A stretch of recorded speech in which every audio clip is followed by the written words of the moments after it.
Bah, déjà Fabien, merci d'être là, merci pour ta Ah présence. ben, c'est un plaisir. Donc voilà, Fabien Toumet en personne, il est là. On va parler de ton nouveau volume des Reflets du monde, le tome 2, qui s'appelle «Y travailler et vivre» et qui fait suite à En lutte. Comme dans beaucoup de tes ouvrages, tu vas nous transmettre les histoires et les ressentis de pas mal de gens, en lien avec un thème qui est le travail.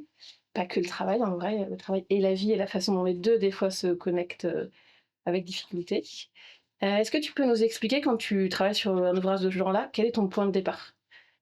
Le point de départ là sur, et travailler et vivre, c'était, de je voulais travailler sur le travail, parce que souvent ça renvoie à des questionnements personnels sur, bah, moi de mon parcours, qui est fait ingénieur et qui aimait pas mon travail et qui trouvait, dans plein d'endroits où j'avais pu travailler, un côté un peu, je sais pas, infantilisant ou je sais pas, j'aimais pas trop le rapport en fait, que j'avais, dans l'entreprise. Mmh. Je pense à une petite, anecdote là que je raconte, dans la BD, c'est que, quand j'étais plus jeune, avant de devenir ingénieur, en fait, je travaillais l'été dans des usines pour me faire de l'argent. Et il y avait, en particulier un endroit où j'avais été, je travaillais dans une usine de logistique et avant de commencer à travailler, avant d'embaucher, en plus c'était des conditions bon, c'était en 3-8, donc je commençais à travailler à 4 heures du matin et à chaque, jour en fait, avant de commencer, donc le principe du travail c'était de se balader dans l'entrepôt avec un transpalette, de récupérer des colis et de les faire envoyer, enfin de les mettre dans des camions, et donc chaque matin avant l'embauche, il y avait, la réunion, statistique où, le chef disait les stats de chacun des employés et souvent pour ceux qui n'avaient pas des bonnes stats, bah, c'était accompagné de commentaires un peu, moqueurs ou dégradants et moi je me disais: «C'est quand même, enfin, si, Jean-Michel a fait que 200 colis au lieu de 300 colis, plutôt que de dire: "Ah c'est pas terrible Jean-Michel", peut-être que Jean-Michel il a mal au dos, peut-être que Jean-Michel il s'est séparé, peut-être que Jean-Michel il va pas bien» et que enfin je trouvais qu'il y avait un côté voilà très froid et très, déshumanisant en fait. Heu et pourquoi je dis ça? Et parce que je me suis enfin, du coup, je me suis dit assez tôt, en fait, que j'aimais pas le fonctionnement, la façon dont on fonctionnait en entreprise Mmh. et encore plus quand on a des fonctions, bah, subalternes, ouvriers, donc voilà, la question du travail, du rapport à l'entreprise, du rapport aux collègues et à la hiérarchie me travaillait, c'est le cas de le dire. Et pour démarrer donc cette, bande dessinée, ah ouais, je fais un gros détour pour revenir à la réponse. Pour démarrer en fait, et j'ai fait pareil pour, En lutte. En fait, je sais que je vais commencer par un sujet, par un angle, mais je sais pas où je vais arriver parce que justement cette BD, c'est pas une BD sur le travail. En fait, c'est, une, réflexion personnelle confrontée à l'expérience d'autres pour, enrichir petit à petit, ce que je comprends de notre fonctionnement humain et de la façon dont les choses, évoluent ou pas. Donc là, le point de départ, c'était, la grande démission. Donc, après le Covid, aux États-Unis surtout, un peu moins ailleurs, mais il y a eu, là je le dis de mémoire, mais je crois 47 millions d'Américains qui ont démissionné, et je me suis dit: «Bah, qu'est-ce que ça raconte? En fait, qu'est-ce qui s'est passé pour qu'autant de gens, d'un coup, se soient dit, "J'en ai marre, je m'en vais"». Donc, je suis parti là-bas pour, découvrir un petit peu, que les gens me racontent pourquoi ils avaient démissionné, vers où ils démissionnaient et en fait, une fois que j'ai fait, ce premier reportage et ben, j'ai commencé à avoir d'autres questionnements. En fait, c'est vraiment une démarche par escalier. C'est-à-dire, au début, j'ai une connaissance de base, j'ai un peu lu, mais pas tant que ça et en fait, petit à petit, je commence à comprendre des choses, mais en même temps, plus je comprends, plus je me pose des questions et voilà comment j'évolue et en me disant: «Bah, voilà, il y a cette question-là, pour avoir cette réponse-là, qu'est-ce que je pourrais, raconter? Dans quel pays je pourrais aller pour illustrer, et avancer dans la réflexion?» Et ces idées-là, tu les appuies sur des rencontres, sur des articles, sur, des recherches quotidiennes que tu fais autour du sujet ou c'est un peu, on va dire l'opportunité des gens que tu croises où tu dis: «Ah bah tiens, il y a peut-être tel truc aussi dont il faudrait parler»? Là, en l'occurrence, bah, j'ai lu, beaucoup d'articles. Mmh. J'ai lu un peu des livres, mais vraiment juste pour avoir l'idée, c'est vraiment pas de devenir un spécialiste de la question parce que moi, je tiens à rester quand même assez, pur et innocent face à la thématique et justement de faire que c'est la confrontation des expériences qui va me faire évoluer.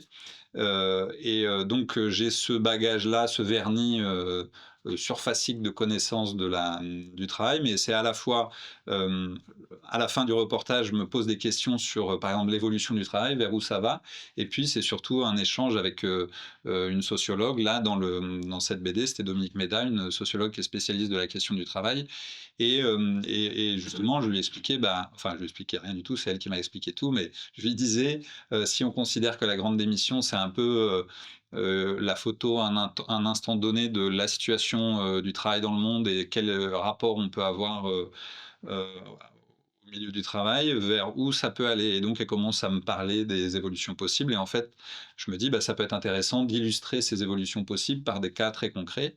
Je sais pas si je rentre dans le cœur et le Ouais. ouais, je rentre dans le cœur. OK, et donc Dominique Méda me dit, les évolutions possibles, là, je vais faire vraiment je synthétise à fond. Il faudra lire la BD pour, et elle me dit: «Bah, il y a plusieurs», en plus, il y a des gens à qui j'ai déjà expliqué les choses, donc les évolutions possibles, c'est, en gros, la grande démission, les gens démissionnent parce qu'ils se sentent mal en entreprise et ils ont envie de plus, d'autonomie, et autre chose se passe, c'est qu'avec, la les évolutions technologiques et tout ça, en gros, ça peut nous amener à un travail, type, travail pour les plateformes numériques. Voilà, les gens, ils en ont marre d'être mal managés, alors ils se disent: «Bah, je vais devenir, chauffeur Uber ou auto-entrepreneur», voilà.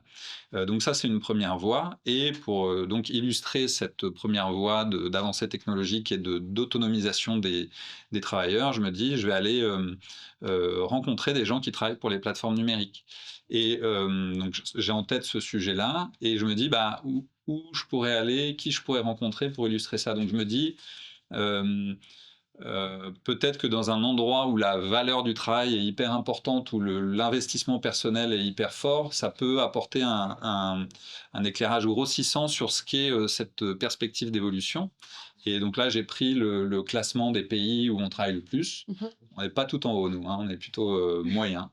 Tout en haut, justement, il y a le Mexique. Alors, je m'y attendais pas forcément parce qu'on se dit c'est plutôt Morito et tranquillité, mais non, en fait, les Mexicains accordent beaucoup d'importance au travail et bossent beaucoup. Et un autre pays qui est un peu plus évident, c'est la Corée. Donc, à ce moment-là, je me dis du Sud, ouais, ouais. Oui, du sud, et au nord, je pense qu'ils bossent bien aussi, hein, mais Ouais, je pense qu'il y a moins de statistiques, c'était ouais. plus difficile d'accès. Et donc je me dis: «Voilà, je vais partir, au sud, en Corée du Sud», et là, bah, je commence à lire des choses sur le sujet, à regarder des documentaires sur le sujet, et je commence à cerner un petit peu le type de profil que je voudrais, et en fait, je découvre en lisant pas mal de choses sur, cette thématique-là, qu'il y a beaucoup de gens qui décèdent en fait de surmenage, ça s'appelle le guarosa. Et donc, bah, je fais appel à un fixeur sur place, donc quelqu'un qui habite dans le pays, et que je missionne pour aller à la recherche de profils de personnes qui viendraient illustrer cet angle-là. Donc, je me dis assez vite que, comme je vois qu'il y a enfin beaucoup, il y a pas mal de gens qui décèdent de surmenage dans le milieu de la livraison, je me dis j'aimerais bien accompagner un livreur pendant une tournée de livraison pour voir ce que c'est sa vie en fait. Donc, il me trouve ce profil-là. Il me trouve aussi le profil d'une famille qui a perdu un jeune qui est décédé parce qu'il travaillait dans des entrepôts d'une entreprise qui s'appelle Coupang, c'est l'équivalent Amazon en Corée. Et j'avais un peu moins prévu ça, mais en fait, quand mon fixeur me dit: «Ah bah, j'ai discuté avec des amis, du fait que vous travaillez dans la BD, que vous allez venir, ils aimeraient beaucoup vous rencontrer, ils sont, auteurs de Ouais. webtoons», et je me dis: «Ouais, ça peut être intéressant aussi de». Alors le webtoon, ouais, pour ceux qui ne savent pas, c'est de la bande dessinée qui est publiée, de façon hebdomadaire sur téléphone, Sur des grandes et plateformes auxquelles on ouais, accède à ce contenu. C'est vraiment des rythmes hyper assidus parce qu'il faut un chapitre par semaine au moins, et plus on a de lecteurs, plus on est mieux, enfin mieux on est rémunéré par cette plateforme. Donc il y a un truc un peu vicieux de pousser comme ça toujours à avoir ce chapitre, sachant que c'est des chapitres, volumineux. Donc c'est des heures et des heures de travail chaque semaine. C'est voilà. le même auteur qui fait ça? Pour chaque. Alors il y a plein d'auteurs, il y a même des studios entiers qui travaillent sur le webtoon, mais du coup voilà, dans la Ok. BD, Fabien en parle bien, Ouais. il y a différentes configurations, mais c'est de toute façon un peu éreintant comme boulot. Ouais. Et donc apparaît cette possibilité de rencontrer ces auteurs de webtoon, et je me dis: «Bah, c'est un milieu que je connais bien, la bande dessinée, c'est quelque chose qu'on n'imagine pas forcément», et je me dis, la bande dessinée, c'est quand même quelque chose d'agréable à faire. Souvent, on fait ça parce qu'on aime bien. On livre pas souvent des colis parce qu'on aime livrer des colis, mais par contre, la BD, en général, c'est le cas. Et je me dis, bah, justement, en changeant un peu de segment d'activité, est-ce qu'il peut y avoir une autre façon de vivre le travail pour les plateformes numériques? Et la conclusion, bah, vous la lirez dans, dans la BD. Mais voilà, l'idée, c'était aussi de varier justement les secteurs d'activité. Donc ça, je rétropédale, mais ça, c'était la première voie d'évolution possible que me présentait, la sociologue Dominique Méda. Et une autre voie qu'elle appelle la voie de la reconversion écologique, c'est, en gros de se dire que, parce que le travail, en fait, c'est imbriqué dans plein d'autres, sujets. C'est le sujet de, la production, de la politique et aussi de l'écologie. Et en gros, la façon dont on travaille et dont on produit, et encore plus si on va dans cette voie des plateformes, c'est un peu antinomique de, l'idée de faire en sorte qu'on ne meure pas tous, parce que c'est la fin du monde. Et donc, il y a un certain nombre de projets qui sont menés pour repenser la façon dont on travaille et essayer de faire converger la préoccupation environnementale avec l'idée quand même de produire, mais aussi en revalorisant le travail humain, en faisant moins appel à la machine. Alors quand elle en a parlé, je me suis dit, bon, ça paraît un peu utopique. Donc là, ça a été aussi un peu plus difficile parce qu'il a fallu que je trouve des pays et des projets qui pouvaient illustrer ce, cette voie-là de la reconversion écologique. Et donc, bah, j'ai fini. Alors, j'ai lancé plein de pistes parce que en fait, je commence à me documenter sur des projets ou des sujets, puis je fais des pré-interviews. Donc, j'avais commencé à élaborer des sujets au Laos, au Sri Lanka, et ça s'est pas fait pour d'autres raisons, pour des raisons beaucoup administratives ou autres. Et en fait, j'ai trouvé aux Comores un projet qui illustrait ça, cette voie de la reconversion écologique. C'est un projet de transformation de la filière de production de l'huile essentielle d'ylang-ylang. Alors l'ylang-ylang, c'est une fleur qu'on cueille dans des arbres et on distille cette fleur, enfin on en fait de l'huile essentielle pour être revendue aux industries cosmétiques. Et en fait, la problématique de l'huile d'ylang-ylang aux Comores, c'est que c'est vraiment un gros domaine d'activité, c'est une part importante du PIB. Les Comores, c'est un pays très pauvre. Il y a assez peu finalement voilà, d'industrie, de production locale.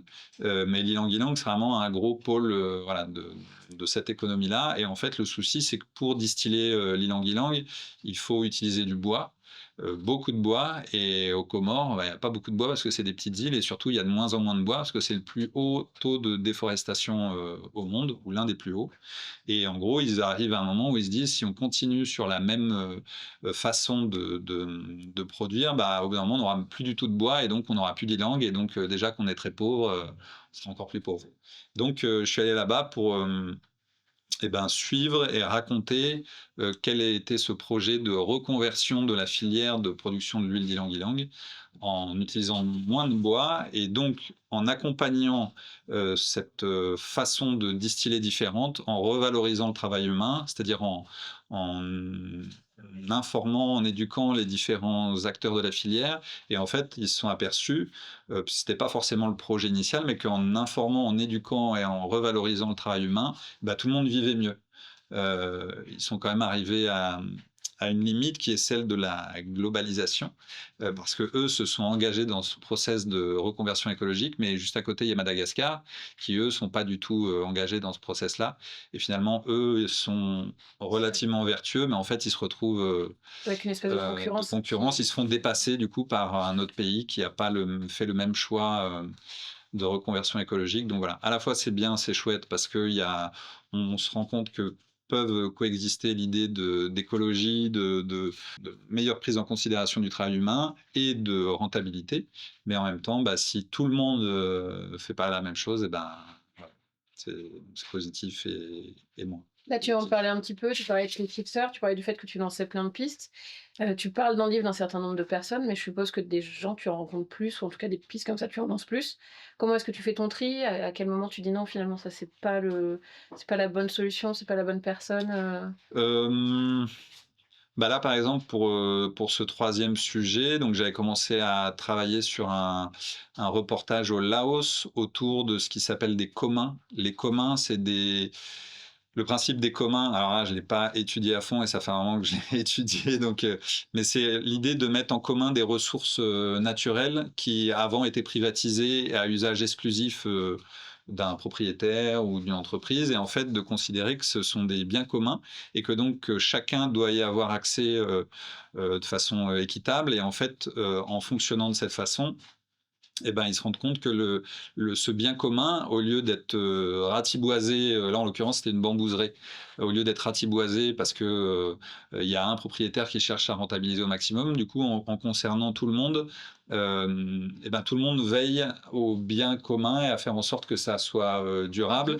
Et en fait, en veillant au fait que ça soit durable et au fait que ça bénéficie à tout le monde, ça revalorise tous les acteurs de cette filière bambou, là où avant il y avait une grande entreprise, des chefs intermédiaires, des sous-traitants et puis des gens qui travaillent pour pas grand-chose. Bah là, en fait, tout le monde se rééquilibre d'un point de vue hiérarchique et donc ça fonctionne mieux.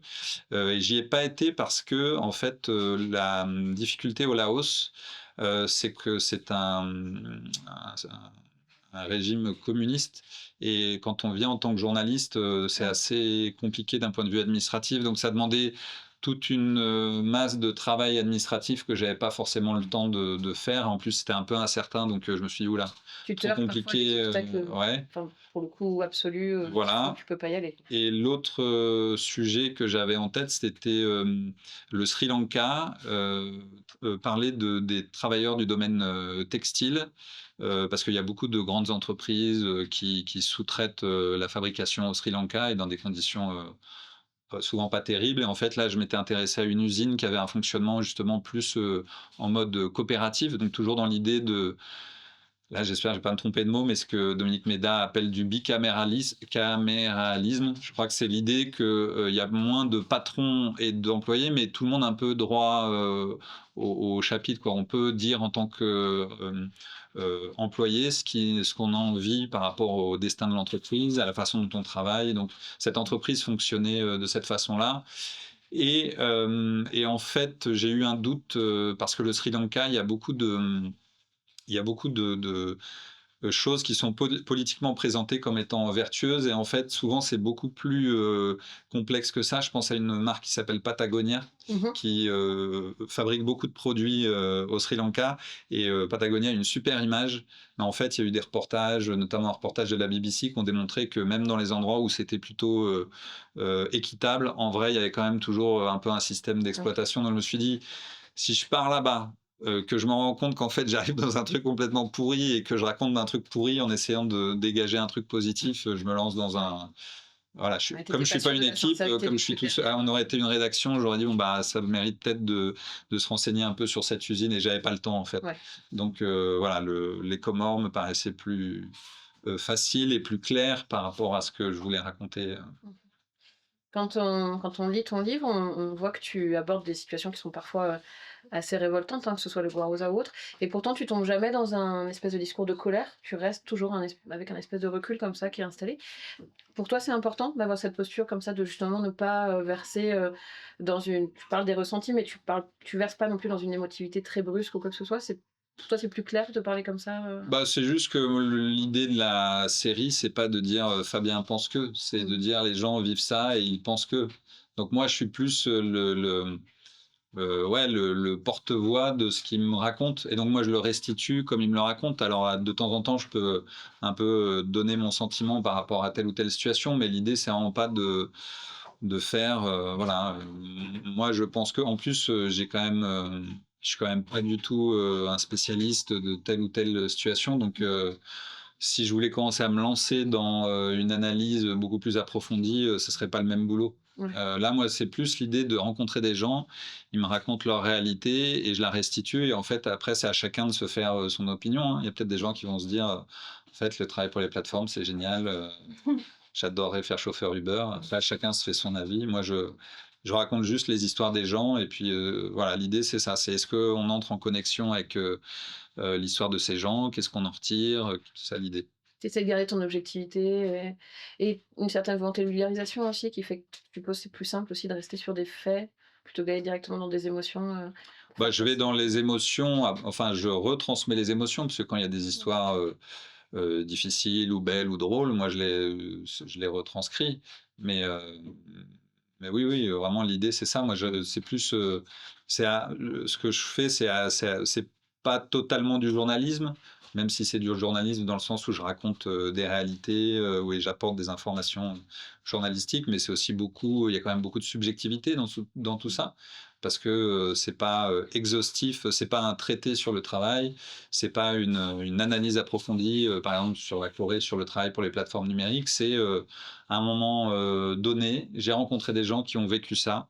Peut-être que, si j'y avais été à un autre moment, ça aurait été autre chose. Voilà, l'idée c'est juste que ça nous parle, que ça nous fasse réfléchir. Enfin moi déjà ça me fait réfléchir et puis après voilà, c'est comme ça. Que ce soit pour En lutte, pour Travailler vivre, mais pour certains d'autres de tes ouvrages aussi, tu voyages beaucoup, à Oui. travers le monde entier pour le coup. Pourquoi est-ce que tu t'intéresses comme ça à des situations à l'international? Est-ce que toi, c'est juste une occasion de voyager? Ou est-ce que c'est aussi une volonté de faire lâcher un peu la pensée quotidienne qu'on a, nous, un peu centrée sur nous-mêmes et de penser un peu plus large? Bah là, c'est la strate, inférieure du projet, c'est en fait, il y a un truc qui est ça c'est très, comment dire? C'est l'essence de la sociologie, c'est de voir que même si on a des façons de fonctionner, différentes d'un point de vue culturel, d'un point de vue, je sais pas, lié aux confessions, lié à nos origines, lié au climat, et ben, en fait, il y a un fond commun qui est, globalement, on est des humains et on fonctionne, on a un peu les mêmes mécanismes pas de pensée, mais voilà, d'adaptation ou d'émotion. Et l'idée, justement, c'est de dérouler ce fil qui nous relie un peu les uns les autres, qu'on soit aux Comores ou au Liban ou au Brésil. Et l'idée derrière tout ça, ouais, c'était de se dire, en fait, on est dans un monde très globalisé avec beaucoup de possibilités d'informations sur tout ce qui se passe à travers le monde, notamment avec les réseaux sociaux. Mais en fait, ce qui se produit, c'est que souvent, on en arrive à avoir des fausses impressions, Mmh mh. parce que, bah, les réseaux sociaux, en gros, ils nous mènent vers les gens qui nous ressemblent ou alors ils peuvent transmettre des informations, fausses, déformées et tout. Et moi, l'idée, c'était aussi de montrer que, eh ben, on est assez semblables, quoi, et donc de ramener toutes ces expériences et de faire que si on n'a pas l'occasion de voyager et de rencontrer tous ces gens-là, ça nous les rend proches et voilà. Et donc toi, tu parlais de la voie inférieure du projet. Quelle est la voie supérieure, La voie supérieure, c'est la caillasse, hein, c'est de faire des sous, non. Non, la voie supérieure, bah, c'est de traiter le sujet en tant que tel. En fait, quand on fait une œuvre, une BD, un livre ou autre chose, il y a toujours, différents niveaux de lecture et même des niveaux qu'on n'a pas, envisagés au début. Mmh. C'est-à-dire que là, l'idée, c'est je fais du reportage pour raconter une thématique et de façon, sous-jacente, il y a plein de niveaux de lecture différents. Donc il y a effectivement ce niveau, en gros, on est des humains et on fonctionne tous de la même façon, et puis il doit y avoir d'autres niveaux que j'ai même pas, intellectualisés, mais qui, en le lisant, vont apparaître, quoi. Mmh. C'est comme ça. Quand tu arrives à l'étranger, que tu expliques ce que tu fais, quelles sont les réactions des gens? Est-ce qu'il y a de l'indifférence, de la surprise? Est-ce que c'est positif ou est-ce que vraiment des fois tu vois que les gens comprennent pas tellement pourquoi tu... Bah, il y a 2 cas de figure. Il y a le cas de figure où c'est des gens que j'ai, identifiés avant d'aller dans le pays. Donc dans ce cas-là, les gens sont pas surpris parce Mmh. qu'on s'est déjà parlé en règle générale, et donc ils sont plutôt, bah, contents que je vienne les voir, qu'on papote, parce que bon, on fait pas que parler de travail ou de lutte, hein. On va boire des coups, on va manger, on balade, voilà. Et puis il y a les gens que je trouve un peu au hasard, et là c'est variable. Je pense aux États-Unis, je voulais parler parce qu'au moment de la grande démission, il y a beaucoup de médecins et de personnel soignant qui ont quitté ce domaine-là, et j'avais envie d'interviewer un médecin, et en fait, je me suis pointé dans un service d'urgence, à Austin, et j'ai pas été du tout bien reçu parce que je suis arrivé avec mon micro, Mmh. bah, les urgences, bon, bah, ils sont un peu débordés, donc j'ai commencé à poser des questions. On m'a dit: «Mais qu'est-ce que vous faites là?» Je me suis fait jeter dehors. Donc tout ça, je le raconte pas dans le dans la BD. Dans la BD, je raconte que j'arrive devant l'hôpital, qu'il y a un médecin qui fume sa clope et que je l'interviewe. En fait, je me suis d'abord fait virer, puis après j'ai dû aller me cacher parce qu'on voulait la sécurité voulait pas que je reste à côté du donc je suis allé il y avait un tunnel qui menait vers un parking, donc j'attendais dans le tunnel qu'il y ait un médecin qui arrive. Il y avait des médecins qui arrivaient, je leur posais des questions, ils me disaient: «Bah non, on n'a pas envie de vous répondre». Donc j'ai fini par trouver, une gentille médecin qui m'a médecine? Médecin? Mmh. Médecin. On va dire médecine. Une gentille médecine qui a bien voulu répondre à mes questions, mais en vrai, c'était un peu plus rock que ce que je Ouais. présente. Donc, ça dépend. Il y a des fois, bah, les journalistes, on n'est pas toujours bien. Enfin, je dis on, je suis pas journaliste, mais en tout cas, j'ai une démarche journalistique. Des fois, les gens sont pas forcément ravis qu'on leur pose des questions. Des fois, je pose des questions un peu micro-cachées aussi. Ouais. Avec le taxi au début, là, au début, donc en partant pour mon premier voyage à l'aéroport, le taxi alors les taxis, c'est toujours des super, portes d'entrée vers le pays parce qu'ils ont toujours plein de choses à dire, c'est un peu je sais pas, ils amènent une photo qui est leur photo de l'endroit et donc là, en l'occurrence, c'était un chauffeur de taxi français puisque je partais de France pour aller aux États-Unis et il commence à me dire: «Ah, vous voyagez où?» Donc je dis: «Je vais aux États-Unis» et il me dit: «Ah, vous allez en vacances?» Je fais: «Bah non, je vais faire un reportage sur, la grande démission» et donc il commence à bon, il savait pas ce que c'était un ancienne génération et quand je lui explique ce que c'est, il dit: «Oh ah mais les jeunes, ils veulent plus bosser» et puis il commence à me parler de sa vie donc là, je sors mon micro, puis j'enregistre. Il sait pas vraiment qui est dans la BD, mais je pense pas qu'il s'en souviendra ou peut-être même qu'il me lira. Mais voilà, des fois aussi, je fais des micros cachés. Quand tu parles de la BD, parce que finalement, tous les pays n'ont pas cette tradition de BD qu'on a ici, est-ce que les gens comprennent le support? Heu, mmh, j'essaie de me souvenir. Bah, là, les pays où j'ai été, bon, États-Unis, Corée, ils connaissent la BD. Mmh. Comores, ouais, non, c'est beaucoup trop éloigné d'eux.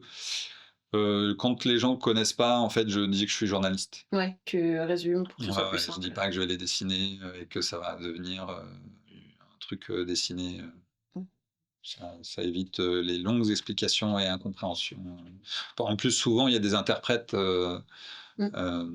donc il y a aussi un filtre, c'est-à-dire je sais pas forcément toujours, ce qu'eux, pensent de ma démarche. Ça se trouve, ils m'insultent, avant de répondre à mes questions, je sais pas. Tu parlais tout à l'heure de certains obstacles, là on parle de l'obstacle de la langue aussi. Est-ce qu'il y a des moments où il y avait un sujet ou une personne, dont tu aurais vraiment aimé parler, mais littéralement ça a pas pu se faire? Est-ce que ça arrive qu'il y ait un truc qui bloque comme ça totalement, Ben, là, aux Comores, c'était très, très dur. En fait, je suis arrivé, je préécris mes reportages. C'est-à-dire qu'avant de partir, je vois à peu près la structure de mon reportage et donc pour suivre cette structure, je vais interviewer tel ou tel, profil.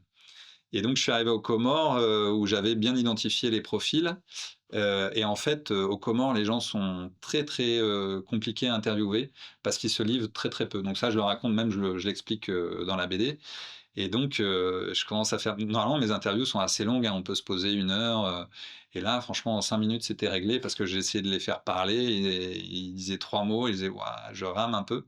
Donc là, je me suis dit: «Ouf, ça peut être un peu compliqué de faire, un reportage complet sur des gens qui disent rien».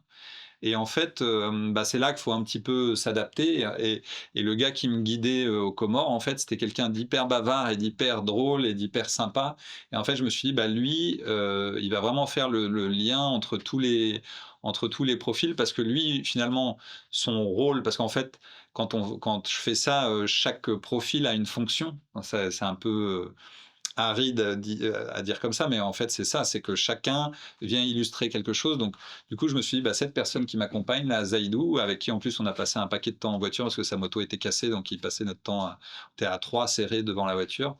Bah, je me suis dit, bah, en fait, lui va être intéressant parce qu'il va servir de passeur en fait d'histoire entre les différentes personnes. Donc à la fois, il va m'apporter le sous-texte de toutes ces interviews. Il va me raconter ce que c'est la vie aux Comores. Voilà, donc à ce moment-là, j'ai un peu recalibré mon reportage parce que je me suis dit, ouais, non, là, sinon, c'est trop compliqué. et est-ce que de tout le travail sur ce livre-là, il y a un truc qui t'a particulièrement marqué que tu pourrais nous raconter là? Est-ce qu'il y a un souvenir comme ça qui Bah, ce qui m'a marqué, c'est ce couple en Corée. Donc, en Corée, voilà, le sujet sur la plateforme numérique. Et j'avais vu dans un documentaire un couple, monsieur Zhang et madame Park qui avaient perdu un enfant, décédé, de Guarosa et j'avais dit au fixeur: «Bah, j'aimerais beaucoup les rencontrer». Alors c'était dans le sud de la Corée donc moi j'étais, surtout sur Séoul. Alors je pars sur des temps assez courts, Mmh. 1 semaine donc se transporter dans le sud de la Corée, c'était pas forcément évident mais bon, heureusement il y avait cette personne qui pouvait organiser un peu mon reportage, donc on est parti dans le sud de la Corée. La Corée en hiver, c'est froid, c'est un peu moche. Beaucoup de collines grises avec de la boue et des herbes mortes. Il pleuvait, il faisait -5 degrés, bref. Et j'arrive là dans une ville, une petite ville de 2 millions d'habitants, c'est petit en Corée. Euh, une ville assez moche aussi d'ailleurs. Et en fait, j'arrive dans cet atelier de menuiserie de ce couple. Euh, et c'est des gens en fait qui, ça je le dis aussi, qui portent en eux vraiment l'espèce de charge de tristesse quoi. Il y a un truc très fort et triste qui se dégage d'eux, de colère aussi parce que donc du fait de la mort de leur enfant, ils sont quand même très en colère vis-à-vis de Coupang et du fonctionnement. Et voilà, bah, ils me racontent leur enfant, ils me montrent des photos de leur enfant, ils me racontent la façon dont il est décédé, la façon dont ils l'ont trouvé dans la baignoire, la façon dont ils ont commencé la lutte pour faire reconnaître le Guarosa, parce que le statut de Guarosa, c'est un statut juridique en fait, mais le process pour le faire reconnaître, c'est assez long et compliqué et incertain. Donc ils me racontent tout ça et ouais, c'est un moment assez fort, quoi, ouais, c'est émouvant. Puis en plus, après l'interview, ils m'emmènent dans une espèce de petite salle à l'arrière où ils vendent les objets qu'ils fabriquent en bois. Ils commencent à m'ouvrir les placards où il y a tous les jeux du gamin. C'était un fan de robots, donc il avait monté des robots. Et ils me sortent les robots et ils me parlent voilà. Donc bon, c'était un moment fort. Est-ce que c'est des gens qui tu as envoyé la BD du coup? Même s'ils peuvent pas lire le français pour qu'ils aient. Ouais, non, là, il y a une petite difficulté logistique. Ouais. Il y a une traduction qui va distance. marcher. Inch'Allah. Pour le Merci. moment, je sais pas. Est-ce que certains d'entre vous ont des questions à poser à Fabien? Que ce soit sur celui-ci ou sur d'autres livres aussi. Moi, c'était la façon quand vous rencontrez des gens en ligne avant d'aller dans les pays, c'est par quel biais? Quel biais technique? Oui, Comment ça se passe? oui. Bah, cas concret.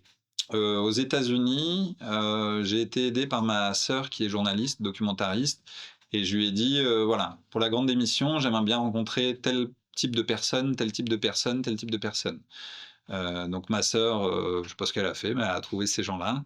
Et avant de partir, je dis bah, je vais quand même faire une pré-interview pour être sûr, en arrivant sur place, que ça soit des gens sympathiques, parce que j'ai quand même passé du temps avec eux, donc si c'est des gens pas sympas, j'ai passé un mauvais moment. Deux, des gens qui ont des choses à dire. Et voilà, parce qu'aux Comores, je pouvais pas, c'était trop compliqué.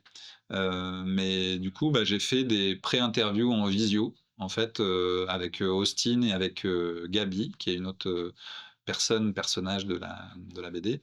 Et une fois que j'ai vu qu'ils étaient sympathiques et qu'ils avaient des choses à dire, bah, je leur ai dit, bon, bah, on se voit bientôt. Et voilà comment ça s'est fait. Puis après, quand je suis arrivé dans le pays, bah, j'ai complété ces premiers profils par d'autres que je rencontrais au hasard, en me faisant virer des urgences, par exemple, ou en allant dans un bar et en parlant avec une serveuse.